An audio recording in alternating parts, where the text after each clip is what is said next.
Hey y'all, we're back at the table. New episode, new conversation, same good vibes. Let's get to it. So welcome back to another episode of Breaking Bread. I am Jessica and I'm here with one of my best friends, Shonna. I'm going to call you Shonna B because everybody call you by your first and last name. I mean, yeah. I'm here with Shonna Barkley. What gets me is when we're out in public. Shonna Barkley? Right. It's the whole name. You got to say the whole name. It might be all the syllables we need. I guess so. Yeah. But before I tell you about my friend, I'm going to actually kick us off with the word of the day first because it's so important to me. It's so critical to our friendship. And it's another simple word because there's so much power in the simplicity of words. It's community. And I think community is the space we create with the people who see us and hold us and grow with us. And what's interesting is I was going to use the word camaraderie because I was thinking about what it meant to feel like supported and cheered on. And I was like, yeah, let's. But then I realized like when things are not okay. And to me, community represents the codependence of a group of people. Like we as a nation have gotten to a point where codependence isn't a good word. Like, it's not good to be in a codependent relationship. But isn't that what a relationship is? I'm going on a tangent, but in general, community for me is what my friendships are. And I'm here with one of my pillars of my friendships. I'm so grateful for the friends that I have because we've been on a roller coaster for some years. Mm-hmm. Mm-hmm. We've been on a ride. We've been on a ride. But you know what? Like, imagine if we had to do it by ourselves. Wouldn't have got through it. Yeah. No, I would have been a puddle somewhere. God first, but he knew exactly who to put in our lives to get us through whatever situation we're going through. 100%. 100%. Sure. Which leads me to us. So, do you remember how we met?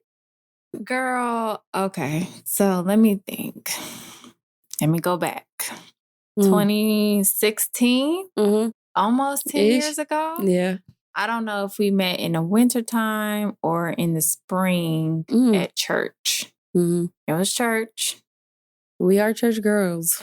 Yes. Okay. We are the church girls. We're just missing one. Yes. I remember you. And you were, I'm not good with words. Let me just put that out there. So forgive me with words. But we had our youth ministry. But I looked forward to seeing you every time we met. Well, I think it was like a Thursday. Because I learned so much from you from the questions you asked. Oh, really? You were so inquisitive. And then I still make fun of you to this day about your facial expression. This is why this podcast doesn't have video. I don't have the time. Because I'm like, she's really out there thinking. For me, I tell you that I don't have thoughts. You do have and thoughts. I don't really be like thinking, like, I don't be asking questions. Sometimes I ask questions because if I ask questions, that means I'm really curious. But other than that, I'm not a curious person. I'm just like, okay. That's real. It is what it is. If the Bible says this, I guess it is. But you're like, but when it says this, what does this mean? And God said, because I'm trying to relate it to my life and it just doesn't make any sense right now. Because I need things to make sense. But I will say with you, when you ask a question, I pay attention. You should know that. Yeah, but that's fine. Okay. When you ask a question, I 100% because it's like when the quiet person in the room has something to say. Oh. Yeah, because it's usually really deeply thought about. Because like, think about it this way. I say everything that comes to my mind. So it means like 75% of it's some bullshit. I mean, no, it's some legit like stuff. So maybe 60% of it is some bull. Yeah. But a lot of fluff is coming out. The people that are quiet and when they choose to speak, it's something they were thinking deeply about and they deemed it important enough to say. That's real because I do go back and forth. I'm like, should I ask this? Is this a thing? Like, this is a stupid question. And since you've done all the work of vetting it, I'm paying attention. Because me, I'm just like, huh. And so what? And have you ever thought about just because I need to get it And out? I admire that about you. And when we do have our like deep conversations, you do ask the questions that like pull things out of me that I don't really think about. I'm like, ooh, it's therapeutic. You're my therapist. Yeah, but I know sometimes it can be a lot. Like, it's challenging. I remember when one of my friends was like, you get on my nerves sometimes.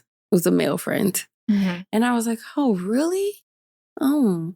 He was like, yeah, because you just say whatever. And I was like, well, I try to do it in love.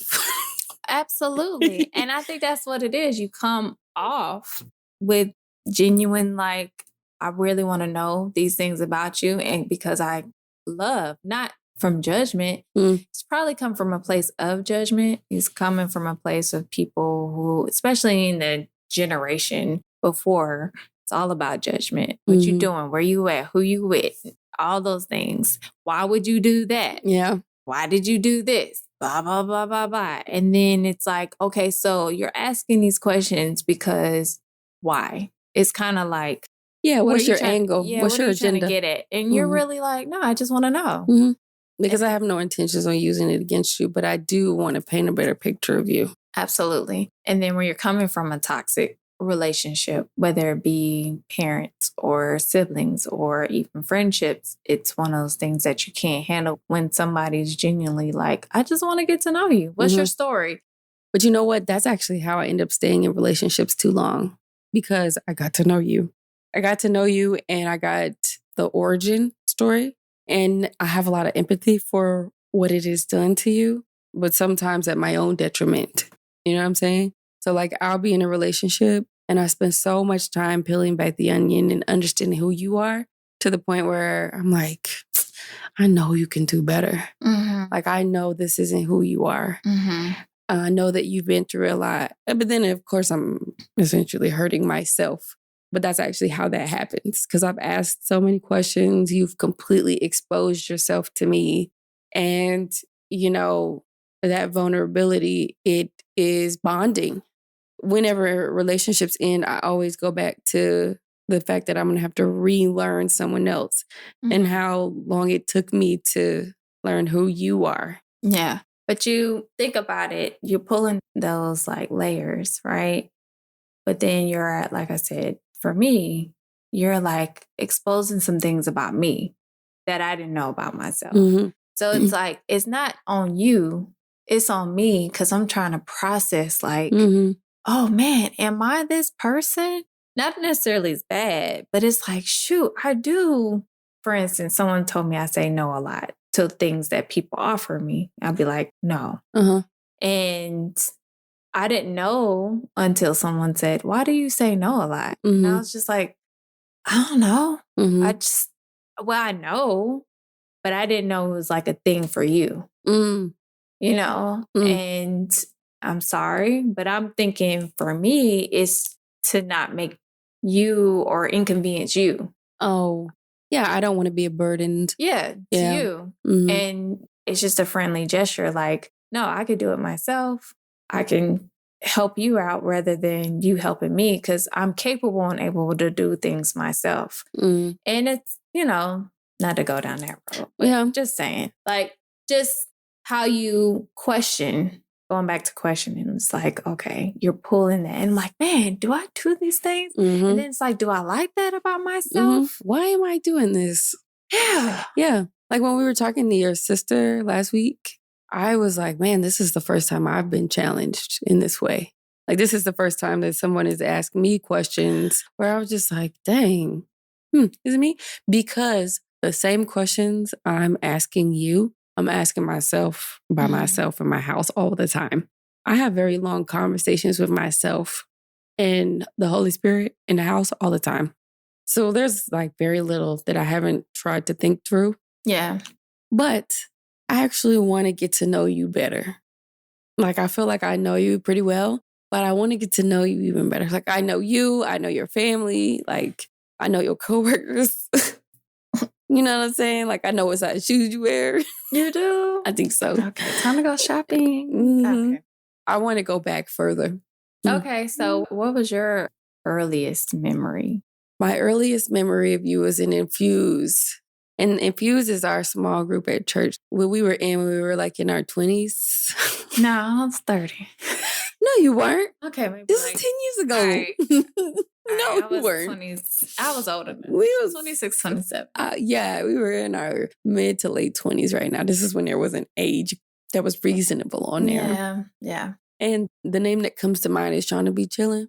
Mm-hmm. Because in there, you were just always just like, huh. I was in the room. Okay. I was just in the room. I don't know. It's just a piece about you. Like, and then you started talking to one of the guys in the group. That's actually when I first like paid attention to you, because I was like, he doesn't look like someone that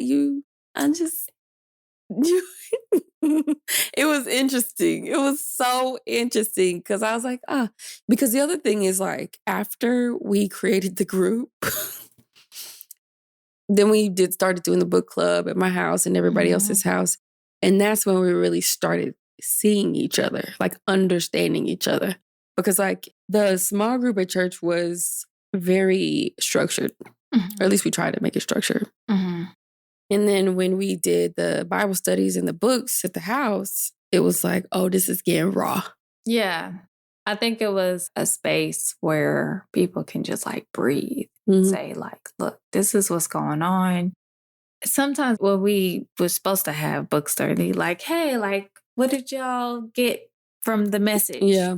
And someone would be like, you know what, let me tell you about my day. Let me tell you about her. And then we would just go from there. Or let me tell you about my relationship. Like I'm having a hard time. And we were able to dive deep. And that's where the connections were formed. Because church, I don't know if some people feel like they have to put on because they don't want to feel like less than or judgment because of the life they live or where they come from or what they're doing now. So when you're able to be vulnerable, I loved how some of the people within our youth group were able to be vulnerable. But like, you know what? Yeah, I drank a lot this past weekend. And we were like, okay, tell us more. Are you okay? Like, what happened and I'm like, okay, like I can relate to that person because I experienced that. Not someone who is just like come from a very in their bubbles, safe space type thing. There are people out there who have like real life problems. And so when you're vulnerable and you're able to be like free to express yourself, which we created that space, it's like, okay, all right, girl, like I can talk to you. I can understand. And that's how we're all able to connect. Like, especially telling our stories for those who are open, be like, this is what I experienced. I've experienced failure. I experienced a hardship. I experienced, especially in our age when we're dealing with a generation of like when they were in survival mode and they were go-getters. Yeah. They had to do what they had to do. Now we are reaping the benefit of their hard labor and we can't connect. Or they experience that trauma and we don't have to deal with that type of trauma. And we're kind of like trying to break away from these. But we're also guarded. And we're also guarded. Because their trauma they have taught us how to guard our heart in an unhealthy way. As you were talking, I was thinking about like the beginning of the group and it was making me so emotional because just like in that millisecond, because it was like lightning in a bottle for a second. Yeah. You know? It was a good time. It was because it was a time. It was so necessary. You realize we formed those bonds right before we went into lockdown. We did. I remember starting getting Infused around like 2017. Because I think I got baptized 2000. Y'all went to Savannah? Was that Savannah? No, we were in Pensacola. We were in Pensacola. I was like, I wanted to go on that trip. Get baptized in the ocean. You know, I didn't want to go. I was like, ugh. And y'all came back and y'all talked about it. And I was like, and we were so liberal.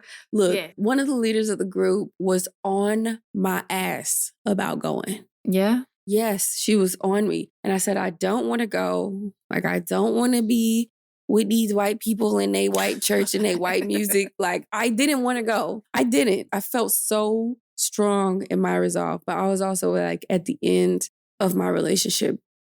Yeah, I was at the end of that relationship. And we were like getting further and further apart. And she was like, no, I think this will be so good for you. It'll be so good for you. And then we got there and I realized that the intention at the end, or not the intention, but they were giving people the opportunity to get baptized at the end. And I was like, I'm not doing that. I didn't like the spectacle of being baptized. I did not want to be baptized in the church because I didn't want to be in the pool and I didn't want the applause. Like, I didn't understand the purpose of it. And right before we went, we were reading What Every Christian Ought to Know. You remember that? Girl, you into your books. I mean, that's and true. Then I must say this, the difference between you and I. You were going back and forth. I'm the type you're like, oh, you want to baptize?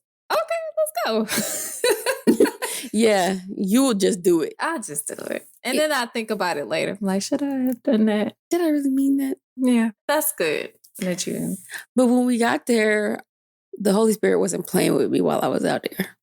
Like, I could tell that the enemy was like really close to me on the bus, in the group, with the music. I didn't want no parts of it for some reason. And I can't even articulate why, to be quite frank.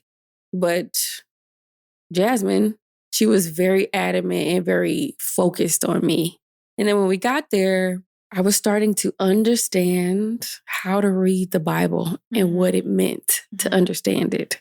And as we were reading it, it was just speaking to me, bro. It was speaking to me.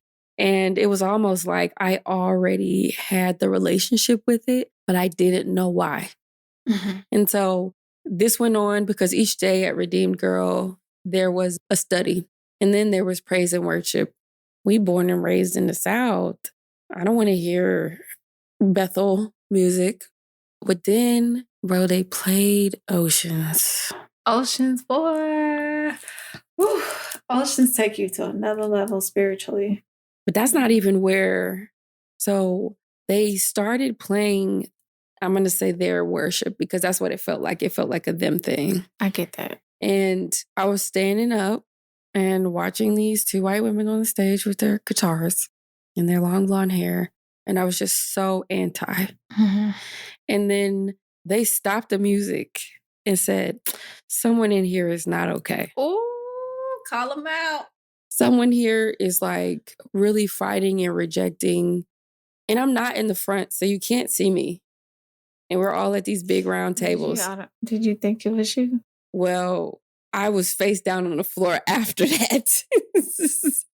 I was on the floor, bro. Like, worship was over because I felt so convicted after that. Like, there was this older woman that had been talking to me the whole time.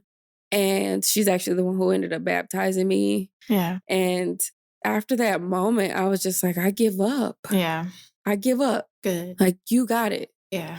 And I was just like in worship on the floor and everybody had left the room. And then Lauren at the time, I was sharing a room with her and I didn't really know her. And she was like, so are you going to get baptized? And I was like, no.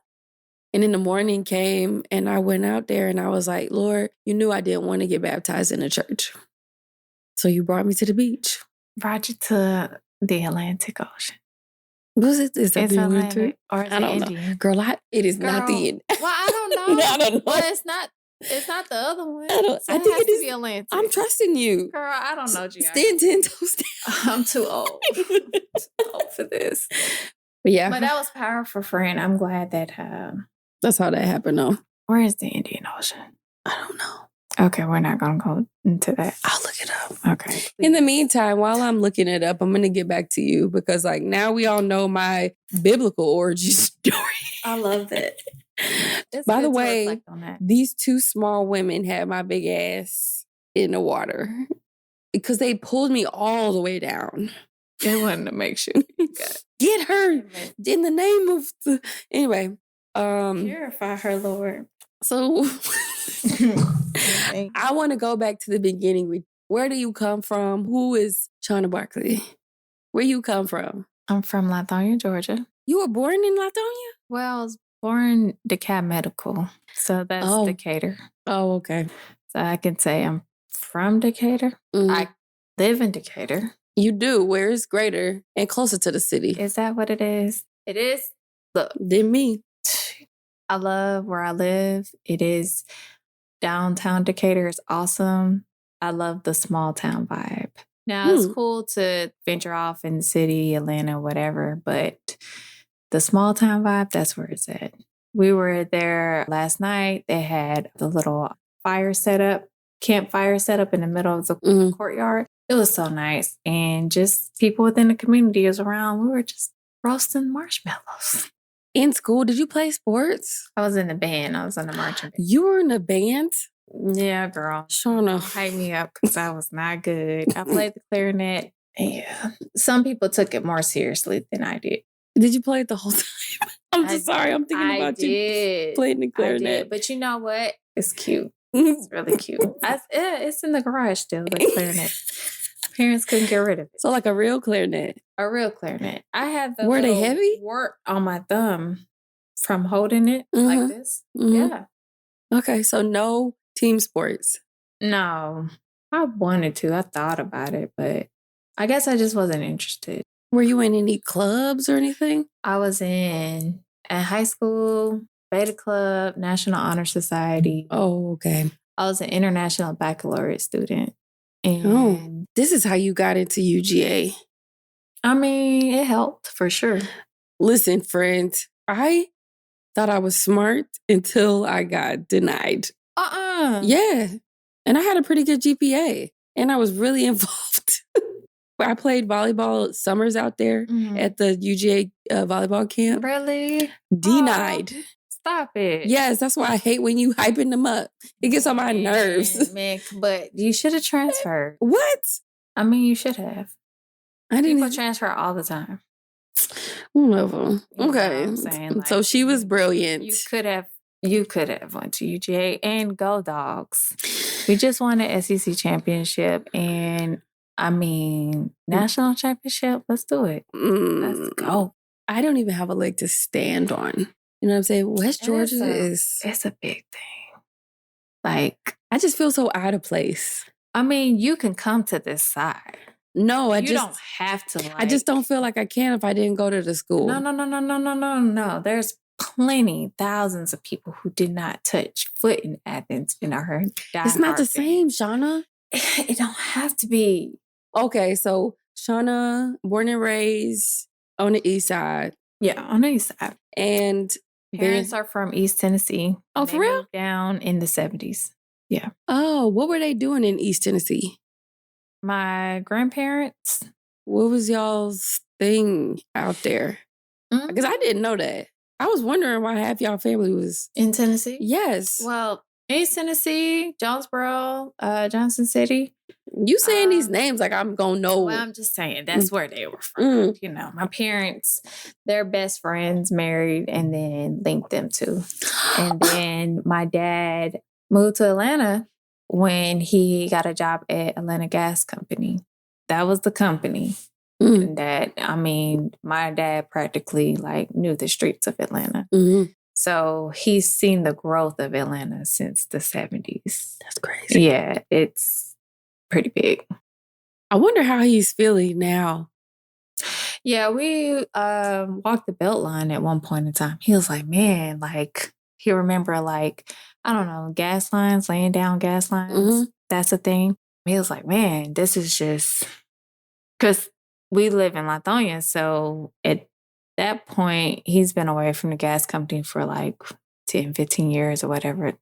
And he was like, when he ventured off and I showed him the Beltline, he was like, man, we used to be up and down these streets. Right. Okay, so she was in a band. I'm never going to let that go because like band people are different. I mean, well, you know, y'all nasty. And now I heard some things. Look, when I found out, okay, so I reconnected with a guy, you know, this guy, early 30s now. Okay. And he was in the band in high school. Okay. And he told me, he was like, I said, why didn't you try to holler at me then? He was like, yo, because I was trying to smash. And I knew you wasn't like about it. He said, I've been caught in the bedroom. One of the little practice rooms. We used to have like small practice rooms. He was like, I got caught up in there one time. I was like, damn, what? They're just banging. He was like, I was in the auditorium behind the curtains. I was like, dang, y'all doing it like that? He was like, yeah. I'm thankful for sports. For me, like if I was in the band, it would have been a rap. It would have been a rap, Shonna. Why would it be a rap? I would have been in the streets. I would have been for the streets. I know who I am. I know who I am today. And I've just been exposed. And as a result, sports kept me focused. Oh, good. Yeah. That's what it's supposed to. It kept me focused. Like I had long road trips. You know what I'm saying? Like when I was on the track team. We like them road trips. You know. Sean, I need They had to put the little tape on the door. What? So they know that if you like left your room, you ever experienced that? No, I didn't know they were doing that. Yeah, they were doing that, especially the band people. Oh God! When we had to go on trips, I guess y'all had to go with the teams. Just saying, we did special like events. Oh, okay. Yeah. I had so many thoughts. Wait. That's what I hear. It wasn't my room, I promise. So, and this is real. I feel like this is like PG. Like I've heard other like people talk and they really got like some raunchy like details. For me, I sound very angelic. But those are the ones you gotta watch out for. Oh my God. I'm not editing that out. Sorry, but not sorry. No, okay. So Shonna B was in the marching band, and I'm gonna just keep saying that because it just means so much to me. Look, let me tell you this. In east of Atlanta, because they, DeKalb County, South DeKalb, MLK, 6? Stevenson, all. What high school did you go to? MLK. Oh, you was at MLK. That's how everybody knows you. Yeah. That's how everybody. Because like when I was in elementary school, we all were, because, I lived off of Panola. I lived off of Panola all of elementary school. Yeah. And then we moved to Rockdale because of the school system. Mm-hmm. And everybody I knew either went to Miller Grove or an MLK and so on and so forth. Mm-hmm. And then a few of us like went further east. Mm-hmm. I didn't know you was at MLK. I was at MLK. I was part of that group where like they just built the school. Mm-hmm. They were supposed to build Miller Grove first, but I don't know what happened with Miller Grove. So they built MLK. Well, this is my understanding. This may have been a totally different story, but this is my understanding. So they quickly built MLK and it's quick. Okay. That school is interesting. You need to go there and help them out. But anyway, well, at the time, actually, it's better. It's been renovated? Yeah. Okay. Yeah. So at that time, they had, when I got into school, 7th and 8th, and then there was 10 and 11, something like that. And then when I got, in the next year was 8th, 9th, 10th. No. I think I know what you're talking about. Know what I'm saying? So when I was in elementary school went to 6th grade. Mm-hmm. My last year, my 5th grade year, they took 6th grade out and pushed it all to middle school. Was middle school new or something? Was it only like elementary school, high school done? And they were like, nah, we can't put these two people together because middle school kids are crazy. And then they create this one school for middle schoolers. I don't know. I don't know what the deal is, but I remember the year after I finished elementary school, which is I think it was the last year they had 6th graders in elementary school. Oh, okay. Yeah. So then they moved 6th grade to middle school. Mm-hmm. They did a lot of movement when I was like around that age. Mm-hmm. And then MLK, 7th, 8th, 9th, and 10th. Let's just say that. And then the next year, 8th, 9th, 10th, 11th. Then the next year, 9th, 10th, 11th. So I stayed in that school for that whole 6-year term. Oh, wow. So I didn't realize that. Yeah, I was pretty like ready to graduate. Yeah. when it was time. when it was time. Yeah. I was so ready. Like senioritis was a thing for me. Like Because you had been in there with those people for some time. Yeah. The moment I knew, when I found out, shout out to my friend, she told me, she was like, UGA, apply. It's only so much. I forgot the admission fee. Mhm. And you didn't have to do an essay. Just put in your SAT scores and your GPA and all the things that you're, the application. What was your GPA? 4.1. Oh, girl, that's why I ain't get it. That's why I didn't. You know what I learned though? What I learned now is that you don't have to be the smartest person, but just be productive. I was. Just do your work. And trying to kind of be good at your work, but like just do your work. I did my work, Shonna. And you submitted it, Shonna, I promise you, ask my mama. Look at who I am today. I'm that same person in school. Girl, you're brilliant. I didn't get in though. That doesn't make... I just want you to know I'm never letting it go. It's their loss. I'm going back. I'm just going to go back. I'm going to go back. No, don't spend your money now. It ain't worth it. Okay. But to be a fan, you can always join. Like, you can do it today. Maybe I'll go get a certification. Would you like I'll get you a shirt. Christmas? Oh my God, don't do that, Shonna. You look good. My skin will burn. You will look good in red and black, girl. You know the real reason I don't lean into UGA is because I'm from Alabama and we don't have anything but Auburn and Alabama. Let me tell you this. Belt to ass. What does that mean? We beat that ass. Okay. So okay, so Shonna B went to MLK. She was in the marching band. Girl, okay. The people already know I was in the marching band. Let me okay, I didn't finish my story about the marching band. Okay, go ahead. The marching band, it's the truth. Okay? I don't know what you've been told, but when I tell you black bands, I think they're still a thing. And they were definitely a thing back then. I know they were. Somebody told me, I'll never forget. He said, it was a friend visiting. And he was like, yeah, Shonna, like, I would say that you were a nerd in high school, but because you were part of the band. But because our band was so fire, to be a part of that band, that makes you cool. And I'm like, that makes sense. Because the band was cool. Yeah. They hyped the football team. Especially when we just like... Yeah. It wasn't Stevenson's band. First of all... It wasn't? Oh, no. It wasn't Redan. What? We were MLK. You're right. MLK was standing on his own. Okay. What are we talking about? I can't say nothing about Salem because I was basically at a PWI. Salem who? I don't know. If you don't know about or haven't been, DeKalb County... I'm talking about South DeKalb. We don't know about the North DeKalb. Nothing against North DeKalb, but it's just different demographics. Yeah. So South DeKalb, though, oh my gosh, so much culture from band to like football, from basketball. I mean, domination. You're very loyal to your institutions, like high schools, college. The way that you were locked in at the gala watching the UGA game.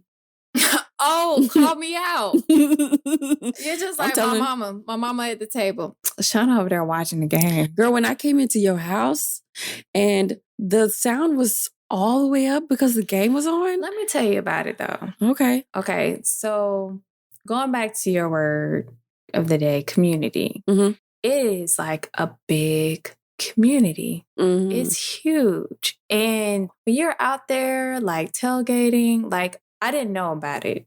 Like when I got to UGA, people were like hyping me up about it. I was like, okay, it's UGA. But I didn't know like football season, how massive it was. Yeah. And so the weekend, that first game, I think we were playing South Carolina, I went home. I regretted it instantly because I'm like, when I'm driving, I see all these tents. I see grills. Yeah, I see outfits like, and hats. And what is this? Yeah. Oh my gosh. It's a beautiful thing. It's no, I don't want to say centuries. It's decades of like, I said I'm not good with words, but decades of like culture and tradition. And then when you find the Black people there, it's another layer to a it. layer to it. And we're in a small bubble. It was a small bubble It's for quite sure. small. I took my cousin/niece on a college tour, and More like a conditioning. one of her questions was like, Shonna, where Where are are the the black people? They're not there. I was like, you just gotta, you'll know when you get here. Because That's true. And then you'll see more of them because they'll just all be around. But I mean, hey, you know. As much as I love to hate UGA, that school made me want to go to college. Because when I went to volleyball camp and did summer camps over there, it was like, this school is massive. Yeah. Now, granted, it's poverty all around the school. It's really. But like the courts that we played on, like the cafeteria we were in, I was like, dang, this is what college is? I'm going to college. Went to West Georgia, and then we would take road trips back to UGA because some of my friends graduated and we were staying in their dorms. And to compare the two, this is why I'm bitter, actually, because I'm like in my dorm in our little, what is it, a D2 school. And we're having a pretty good experience. Like, I can't take anything away from my college experience because I had really great professors. But then we would come over there and hang out with y'all, and I would be like, I'm gonna end up pregnant. Girl.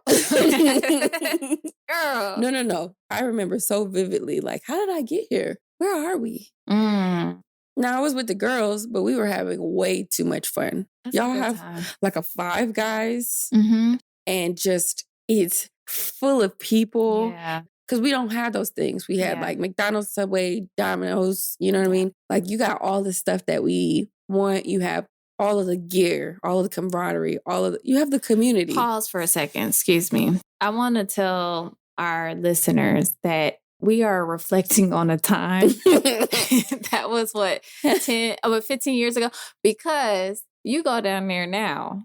I mean, you were talking about Five Guys. They have more than that. Oh, yeah. They have a whole like Target down there now. And I remember having to take the city bus. Oh, for real? To like places. So, yeah. Sorry, continue. But I'm just saying, things have changed quite a bit. Like, even with my school, Dana and I went back for homecoming, and she was like, I don't even know where the stadium is. I was like, well, because I was there after her, you know, it's down this road. And she was like mesmerized by the stadium. Yeah. Like the fact that we had one. Like a big one. But yeah, no, it's a big deal. But what I'm realizing about you through this conversation is how much community actually means to you. Yeah, I loved it because I just like people, but I was also, or am also, sort of an introvert at the same time. Like, I don't mind being the quiet one in the room, and I don't want to be the one that speaks out all the time, but I want to be in the room. Yeah. And you are. That's exactly what I was thinking about. Like, you are not the introvert that doesn't want to be in the mix. You just want to be quiet. Yeah. You know, I don't really have much to say. Which is crazy. Like, there's so much to say, Shonna. Even in this conversation, I'm like, no. And I'm like, okay. That enjoy. But you know what? I think that's why God brings different people together. Because, like, think about it. Everybody that goes to our church, most of them went to MLK. That's how I know them already. Did they? Yeah, like a lot of people. Maybe after me. Because I was or am a little bit older than. Yeah, because, you know, I'm pretty sure Juanisha went to MLK. Yeah, but I don't remember her from there. So I'm sure, but also I was in my bubble when I was at school. But I was ready to get out of there. Well, you know what? Let's back up for a second. So I was going to say it again. In the band. Okay. But I was going to ask you about your order in your siblings. I am the baby. So I have an older brother and a sister. And yes, I was in the band. My sister was in the band too, by the way. No. She played flute, but then she was... why your mama do that to y'all? She didn't want y'all to play nothing else? She became a part of the drill team. Oh. It was a drill team at what they called it at the time. Drill team. Do they still? Is it like the color guard now? Like they're dancers. Yeah. Like, or it's major. No. Yeah. Well, that's old school. I don't know. I think it's a color guard now. Did she have a flag? Or she was just dancing? She was one of the dancers. Dang. She wore the cat suit. She can do it though. Girl. Hey, Brandy, listen. Cheers to you, Brandy. That's my girl. So what was it like being the youngest? Because I don't have that experience. The youngest. Okay, so my brother and I are 9 years apart. My parents spaced us out pretty well. Mhm. And that was by design by my dad. He's pretty proud of that. But for me and my sister are 5 years apart. I let my mom tell it. I was a surprise. But how can I be a surprise, really? But I was surprised she said, like, they didn't plan me, basically. And she had her boy and a girl, and she was good. And then she went to the doctor and was like, oh, I think I'm good. He was like, hey, we got another one. She's coming. Yeah. And so growing up, my brother we're just in different spaces as children. You know, my brother was going through, getting out of elementary school and then going to when I was born, and then going into middle school after that. My sister doing the same thing. Like, I didn't catch up with them until actually college, as far as like understanding and knowing them. Yeah. Yeah. Because we were just into just different stages, and that was okay. So, like, you spent the last few years at the house by yourself with the mom and dad. Yeah. How is that? Okay, so very fearful of my dad. He's strict, loving father, loving. I could talk to my dad about anything, and that was our special relationship. However, I knew that he didn't play about certain things either. So when it came down to boys, when it came down anything in a relationship, because he's had his trauma, that's a whole nother topic. Yeah. But he's had his trauma. He's like, I don't tolerate that. I don't play with that, blah, blah, blah, blah. And so for me, because I saw or witnessed my siblings getting in trouble, I didn't want. Yeah. Then I was labeled as the good child. Oh. Talking about labels. And the smart one. And the smart one. Yeah. And the one that's gonna just, because it's not the other two didn't or wouldn't succeed, and they are very successful now. It's just, I don't know. I guess I'm the kid that they got right. And my siblings, they get right too. Yeah, but they had a boy and they were learning how to raise a boy. And then they had a girl, and then I had to learn how to raise a girl. Okay, so now I got the blueprint for both genders. Yeah. And then you get the last one. Yeah. And this is what you don't do. When you go to college, Shonna, don't do this. And you do this. And you do this. They've experienced it. They experienced it with my sister. And it's just like, okay, she went through this. So just know that blah, blah, blah. They prepared me for it. They did. Did you listen? Yeah. To the point where I was like, okay, I got to get right. I got it. Like, people got to be careful about putting labels on others because it really sticks to them, especially children. Yes, you want to speak like love and positivity and all this stuff in them, just encourage them, hype them up, whatever. Yeah. But also give them space to fail. And I felt like I didn't have the space to fail. Oh, yeah. That's a lot of pressure. I couldn't fail. Yeah. It was a lot. So in high school, I'm excelling. I'm not the smartest person in the room, but I've learned to figure it out. Okay. But when I got to college and I started failing. Was it failing, Shonna? Yeah, I got a few Fs. Oh. And I had to take a class over again like I did. I dropped out of a couple of classes because I was failing. Oh, yeah. Like Fs. Was it heavy when you were failing? Yeah. It was one of those like, but I'm the golden child. Yeah. I can't fail. That's when I found out about anxiety. Oh, yeah. Anxiety it's something. Yeah. And then also I didn't know what I wanted to do. Yeah, that's what I was going to ask you next. How did you get into the major that you finally decided to? So I took an intro to nutrition. Oh. Yeah.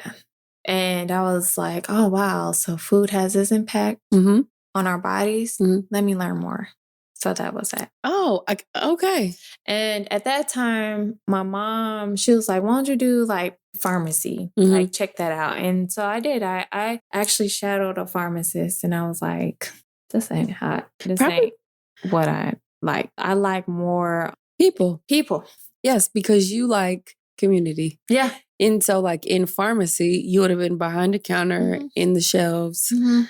Yeah, that's talking to insurance companies, doing all these things. And I was like, that ain't high. I mean, you have some interactions with people, but mhm. I don't want to be counting pills all day. You're signing off really on stuff. interesting introvert, though. I'm an extrovert when I have to. Well, I don't even mean that. I just mean like maybe we're using the wrong word Mm-hmm. because it is not about, I don't think it's you being introverted. It's just you are very quiet. And we associate that with introversion, but you actually love always being around people. I do. You know what I'm saying? Like most introverts recharge alone. But Well, yeah. you spend a lot of time on the phone.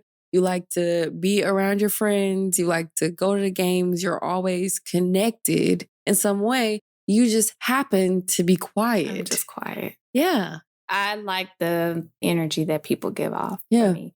But I don't need to be hype all the time. Like we can go to a club and I'm not going to be like the hype. Yeah, no, you're very chill.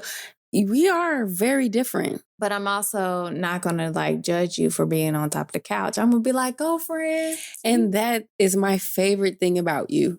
Like that's when I was like, I want to be closer to her because I feel safe with her. Oh, yeah. I give you safety? Yes, 100%. Oh, thanks. Like I think, I don't remember. Oh, you know what?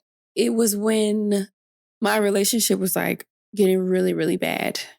It was getting really bad. And you would listen to me and you would just let me like word vomit.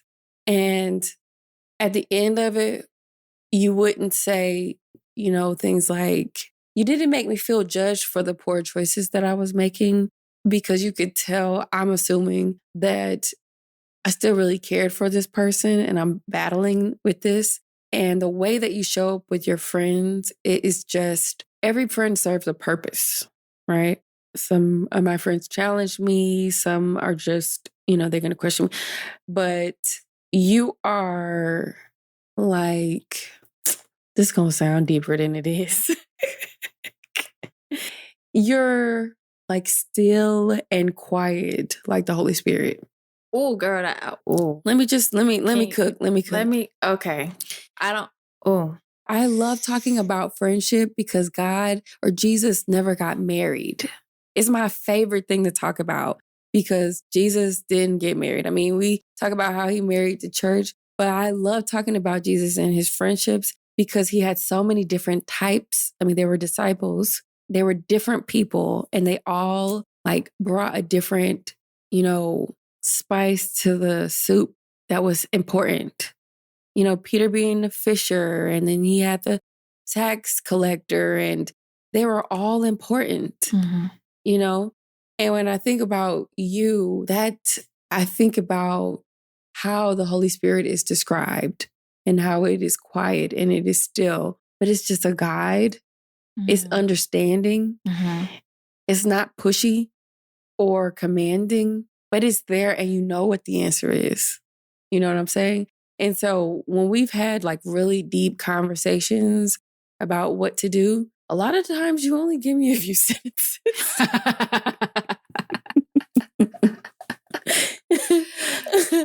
But I leave not feeling condemned or judged. You know what I mean? Oh, I'm going to talk all the time. I just love Shonna so much. No. But I think it's because in female friendships, I think we have all come a long way. In our experience. Yes. Right? I get what you were saying, but I am a dot. I am a mist. I am a mere molecule of the Holy Spirit. Right. I am nothing I don't even stand in the room. However, I get what you're saying. I got to pause you there. I'm sorry. I'm going to do it. I let him use me now. It isn't even about that. The word says that you're anointed. Okay. The word says that the Holy Spirit is within you. I'll accept that. And he uses you, yes, but don't take anything away from the creation that is you. You are a part of the whole body. And if you show up similar to the Holy Spirit, you're supposed to. You know what I'm saying? I'll accept that. Yeah, don't minimize who God says you are. Absolutely. I mean, I know that, I think it's in like, is it Ecclesiastes? It was like, we're but mist. I say that part because I guess it just keeps me humble. Yeah. But That you part are is like already like humble. so humble. But when you think about friendship, I feel like a broken record because I've been talking about this for months now. Let's tap into it. It just seems so important. Friendship. But go ahead. I think where I wanted to show up as a friend was come from a place of when in my early years experiencing like things that I would be like truly embarrassed about and things that I felt like, growing up, I grew up in multi What is the word? Multicultural? no, Dimensional? Generational? both race. Our bishop was white, but then the congregation was black. Oh, for real? Black. Yeah. Let me just say for my listeners, I love white people. I went through a phase where when it came to the church, though, like you, it just felt like our experiences were different. And yeah, I mean, grew up, our bishop was white and he was known in DeKalb County, Atlanta. Oh, really? Like that was a mega church. What church was this? Cathedral of Holy Spirit. Down on Flash Shows. That big old. That was the church. Oh, yeah? Back in the day. Boy, my parents were there when they first built that church. Oh, I feel like our churches are so much bigger then. Because I went to Bethesda and I don't remember where that was. They had, my gosh, let me tell you, my childhood was amazing at that church. Yeah. I mean, I was in the Girl Scouts and my troop leader she had us involved in a lot of things like, haha, yeah, Girl Scout, whatever. But I was exposed to a whole lot of things. And I give her credit for that because my mom would always be like, man, she got us in this. I had to spend money on this, that. But she was like, I value that because she's getting you involved. Every weekend was something. Yeah. And then our church, it had the youth choir, got to know them, like kids our age from all around South DeKalb. You were... Yeah, got connected with people. Were you in vacation Bible study on the summers? I didn't do that. I don't remember that part. I don't know if I don't remember vacation Bible study. Okay. If there was one that I wasn't involved in, but like the youth choir and all that, man, it was a good time. I will show you old videos. I mean, he had the massive choir and then like professional dancers dancing all the time. It was a production. They had their own like ballet studio. It was a beautiful like experience. Yeah. But they had some corruption. Oh, yeah? Yeah, you got to be careful. You got to be careful when you play God. You got to be careful. And that's one thing. And then that's what that whole thing, like their congregation dwindled. I mean, if you ever been in that church, we'll go one day. Okay. But you should see inside, they have a third story.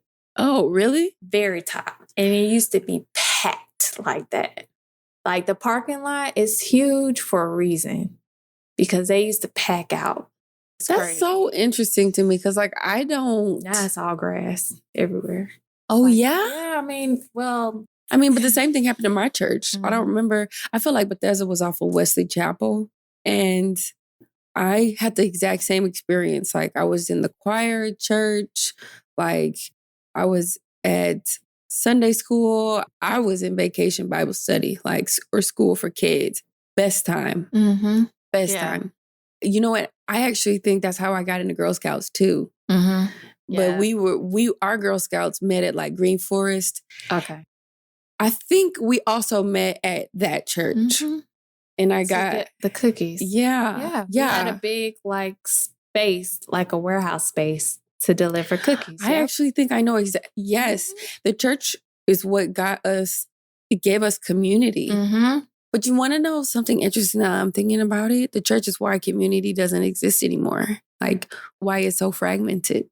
Because our leaders fell, it divided a lot of people. Especially the men. Oh, yeah. Oh. Because my dad used to say all the time, as soon as he saw our pastor go down, he was like, he felt like he couldn't trust the church. So then we moved and we went to New Life. and he never came with us. Yeah, my dad, similar. Oh, yeah? And we never really, I don't remember the conversation. Like, we never really dived into it. But I mean, my dad carries the Bible with him. Mhm. Like, we talk all the time, but like church corruption, Yeah. like, he wasn't with all that. Yeah. Same. Yeah. I remember like being outside playing basketball and my dad was like preaching at me. And I was like, what do you know? You don't even go to church. And then he he went in on me about what happened at Bethesda. Mhm. He was like, yeah, you're choir director and da da da da. And I was like, you remember, it's funny, the first, what's the wing spot out here? 375 wings? No. The hell? American Deli. DeVito's was a thing. It was. DeVito's was first, and then American Deli came. Mhm. My choir director took me to the first one that was in South DeKalb Mall. After we would practice, she would like pack us all in her van, and that's where we would go eat until our parents could come get us. What? Yes. Mhm. I remember like it was yesterday, sitting in the mall eating them damn wings. Oh, wings. Anyways. I was alone. Oh, okay. As a kid, I did have a group of friends, but also I was afraid to do a lot of things and also was restricted from doing a lot of things too. So when my friends, like, I tried to like say, hey, I'm going to spend the night at such and such house. And then my mom would catch on and be like, such and such is parents are, allow them to be free. Yes. So no, you can't go with them. Right. I'm like, dang, that was my way of going to this party. That was my way of doing things. And then at one point I was like, oh, I'm just not going to go. And I felt, though I had my community, I had my friend group, I don't think I was as close like that, or at least in my mind, because they experienced things that I didn't. And then I've grown close to these people like my senior year, grown close to friends. Yeah. But I don't know, when I got to college, I'm just trying to find myself and where I was. Or at that time, it's just kind of weird. Was it difficult out there? No, it was just, I don't know, for somebody who put the pressure on herself based on the label, based on the expectations and things. Secluded myself with a lot of things, didn't want to date anybody, felt insecure. Really? Yeah, it was a very insecure period for me. I didn't think nobody. Why? For me, all right, curvy girl, but also growing up hearing fat girl. It's not these days. Yeah. These days, body positivity is a thing. But they were still using the word retards. You know what I mean? Victoria's model was. Yeah. I mean, Victoria's Secret, that commercial played every time you were watching your favorite show. And you had to be real thin. You had to be real thin was in. J-Lo had the biggest ass.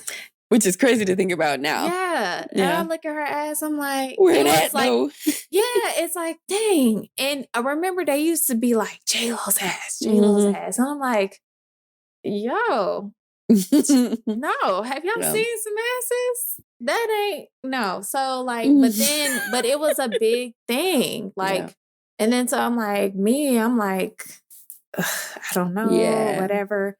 And then my friends in college, they hyped me up. They're like, your body is T. Like, I wish I had your body. Look at your curves and all of that. But I'll never forget. I'm saying this now. Confession. I'll never forget, like, already insecure. Didn't think, because guys did have a crush on me, but I kind of brushed him off in high school because I had a dad that just didn't play. And I just didn't want, he would always say, relationships are a business. You don't focus on your school. Focus on your school. And so I was like, all right. I hear my siblings and my parents would talk about them. They love them, but they also would say some things. And I'm like, I don't want that said. Yeah. So I wanted to be, and I put that on myself. Yeah, you wanted to maintain their image of you. My cousin told me one time, he was like, you're Shonna.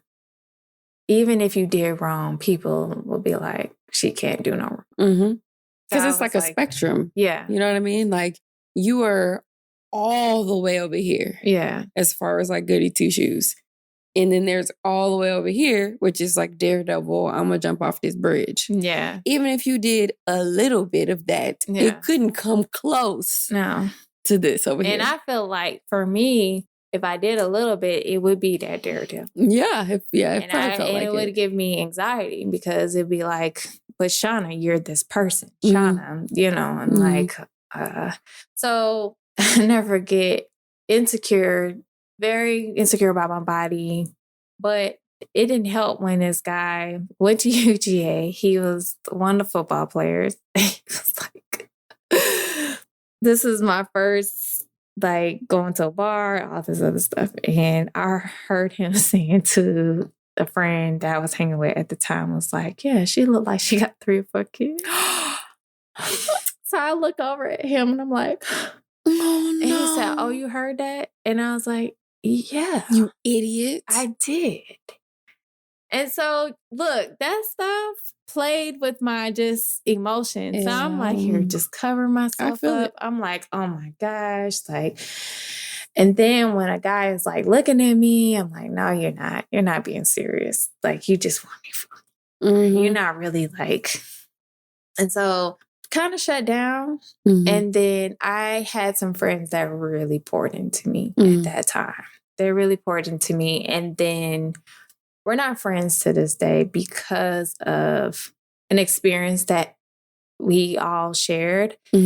And I played my part in it. And I realized that although they are great people, I'm never going to say, like, even in my relationships with men, I'm going to say that they're good people. It's just, we just didn't mesh anymore based on our experiences together. We just were on the same page. Okay. So did the experience have to do with men? It had to do with when I finally got into a relationship. It is what I needed at the time, but it wasn't a healthy one. Oh, and so they saw you and didn't agree with what you were doing. Right. And so it kind of fractured the relationship. It fractured the relationship. Okay. Yeah. Okay.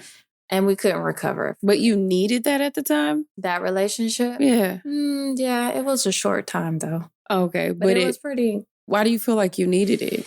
Because he hyped me up. Oh, he was filling that void he was helping you with that insecurity. And at that time I was failing. Oh. You know, I was failing tests. Yeah, organic chemistry. I mean, if you ever experienced that. Yeah. And then dealing with the insecurities. And then for me, and I found out some things about him later on in years, but he's Voldemort at this moment. Everybody else that I've dated can't be named, but that person. Not Baltimore. Is it Voldemort or Baltimore? I don't know. Anyway, but yeah. Okay. That's actually really enlightening. I like the part about the male. It's not that I like the part. I have the same experience where really good friendships, and then I go to college, and then I get into a relationship with someone that's not right for me. Yeah. And all of my friends can see it. Yeah. And the more I cling to him, the more it fractures the relationship with them. Yeah. To the point where I actually only left college with one friend. Like one.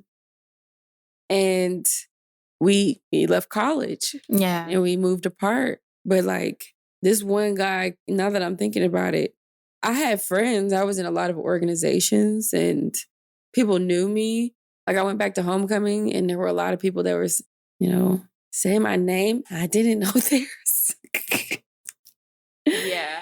I was like, hey girl. I know faces because I was like responsible for everything on campus, but I don't remember names. Yeah.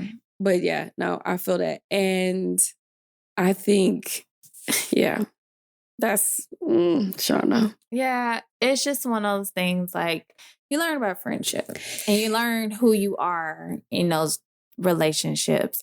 I can say reflecting on that time, even in high school relationships, they were there in that period. Yeah. And I respect it and I love them for it. It's just when you move to a different season of your life, some people are left behind, some people are there. And the ones that are going to like really stick with you, stick with you. And my best friend from college stuck with me. She didn't judge me when I was in it because she was there. She actually went on a couple of our dates with me. Mm-hmm. She didn't judge me for that relationship, but she helped me through it. Yeah. The breakup of it and the aftermath of it because it was pretty traumatic. And you know what? I think that's actually what I'm like grappling with in my head is like when we were younger, our friendships were a bit of a competition. Like if I think about like high school, into middle school, it felt like other women we were just in competition with, almost like we were in the 60s and we needed a husband to sign for a credit card. You know what I mean? It's not elementary school when we're still jumping on trampolines and but then puberty hits and for some reason it's mine, this is mine, right?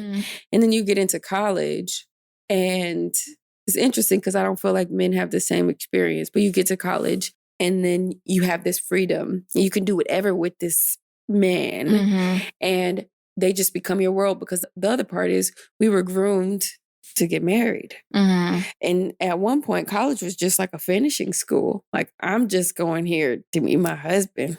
Yeah, I hope so. I hope that too. I was on a mission. We all were. Yeah. And then we find this guy. And the thing is, it's so subconscious because I was actually looking forward to learning. Yeah. And then we find this guy and then we cling to them. And all of our relationships around us shed because we're seeing this thing happen with our friend. And just, we don't want to be a part of it. The energy isn't good. We don't want to be around it, right? Now we're in this new phase of life where if I see you doing something you shouldn't be doing, I am inclined to get closer to you just so that you don't hurt yourself. Yeah. You know, like we're going to say something. We're going to let you play in the mud. And then we're going to be like, hey, friend. That's the thing. Like, the thing is, and I always, from my experience with that relationship, when you're in it, you're in it.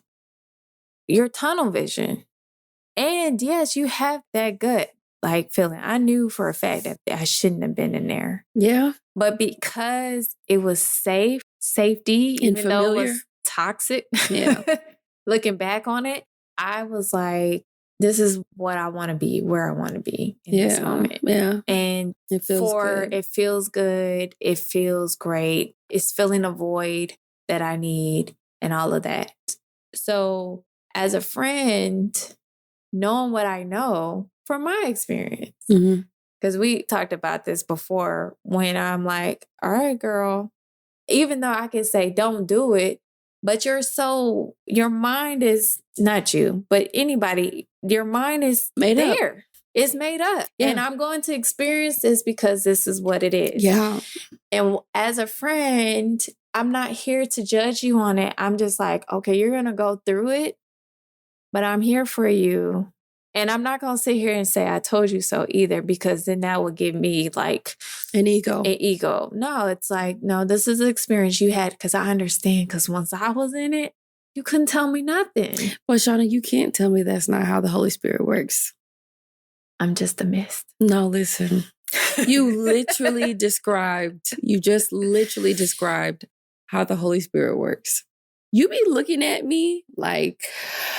I don't know how I'd be looking because I can't see myself. If y'all lucky this don't have video. You be looking at me like, okay, friend.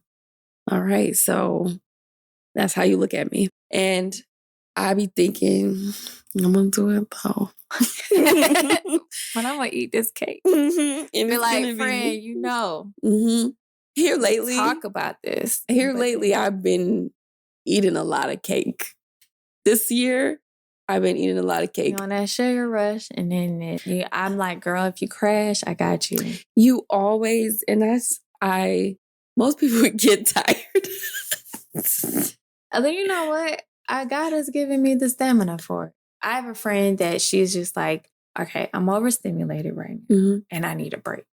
And so I get that part. The thing is with her, though, she's able to vocalize it. Some people don't know that about themselves, so they just shut down. But she's able to like say, hey, I'm going to need some time. Yeah. I'm like, all right, good for you. And I respect it.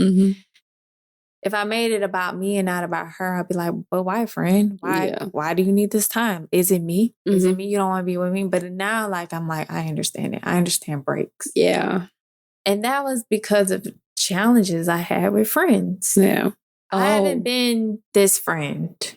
I had to learn to be a friend. I had to learn to be a sister. And then a friend of my sister. Oh, wow. Yeah. Yeah. It took some, some experiences, some loss, and then some self-reflection to be like, oh, dang, like I could have showed up better for friends. And that's why at this moment, at this age, I try my best to show up because I was that friend that didn't show up. And I've been called out for it. I wouldn't call you out for it because I just deal with things. But when they call me out, it makes me feel some type of way. So I'm like, because I'm trying to get better at that, but it does stick to you. I got to be that person. I'm that people pleaser. I need you to love me.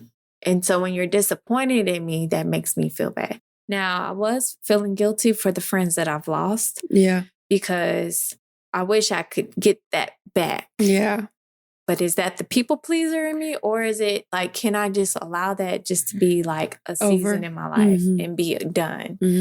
I mean, we're at different places now. We've grown differently. Yeah. But the ones that I have now, I'm committed to making sure that I listen to you and what you need. That's why I'm like, oh, that I think we have mastered the like question, what can I do? How can I support you? Yeah. What do you need in this moment? What do you need this moment? You need space? Okay. Okay.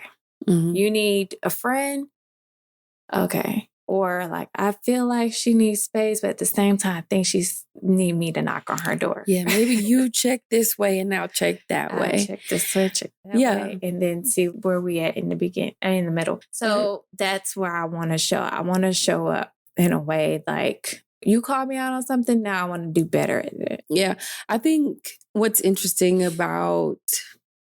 I was thinking about two things. One is like when you find a guy that was treating a girl really bad and he learned from it and you get him next. And that's it. And like, I always want to be her. I want to be the next girl. I mean, can I be next? I mean, just this today. I'm like, what does she have? Right. I don't want to be the one that's raising the man. I want the one that's raised. But I think the other thing that's interesting about our friendship in particular, like the church girls, is that the church. I love our group names. Like, I'm a part of the Hungry Hippos. Can you please explain why we are the church girls? Because we met at church. Okay. You know that. I don't know why y'all didn't want to be nuns for Halloween. Girl, I hosted a party at the house and my cousin came over just to chill with us. I guess we were watching the game. Everybody was like in the kitchen, in my kitchen area. And he was like, where you meet your friends? And I was like, church. And right at that time, they were getting shots. Yes. Everywhere we go. Like, salute. He was like, oh, okay. Yeah. I'm not saying like. No, we are the most grounded group of Christians. And I'm so grateful for it. Because the reason our relationships are as strong as they are and how we can go a long time without talking to each other and still feel close is because we chose to be vulnerable with each other very early in the friendship. Yeah. So then as we got older, because I'm thinking about the three of us specifically, as we got older and we started going through really, really hard things like loss. Yeah. Heartbreak. You know what I mean? And you showed up or she showed up in ways that, man, I know I say this all the time, but when I was in that closet and I couldn't get out of it, like the only person I could call on was God and Chanel. Like, can you please help me?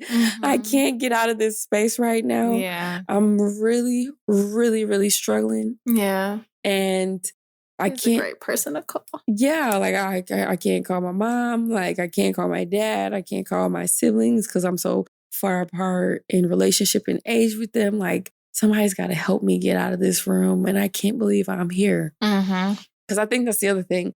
we're getting older and we can't see it. We're going through things that people in their 30s go through. Yeah. One thing about we know each other's story because we were able to talk about it. And we would talk about it weekly to the point where we would get to know each other, like family dynamics, where we're from, like how you just said, hey, okay, tell me your backstory. All right. So this is my backstory. I'll never forget me and Chanel went to Tennessee and I was like, all right, we got a long trip.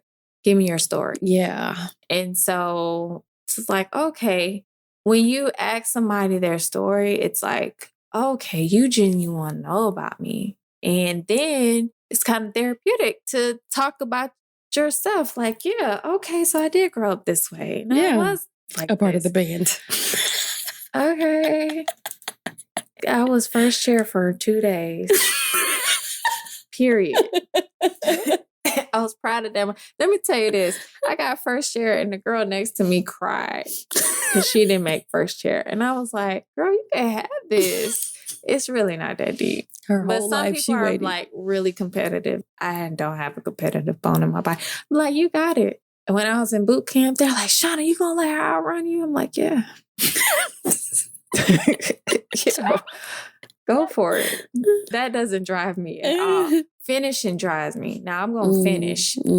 But somebody going ahead, go for it. Shoot, you want it bad. You do have that resolve in a lot of ways. Like you'll 100% finish.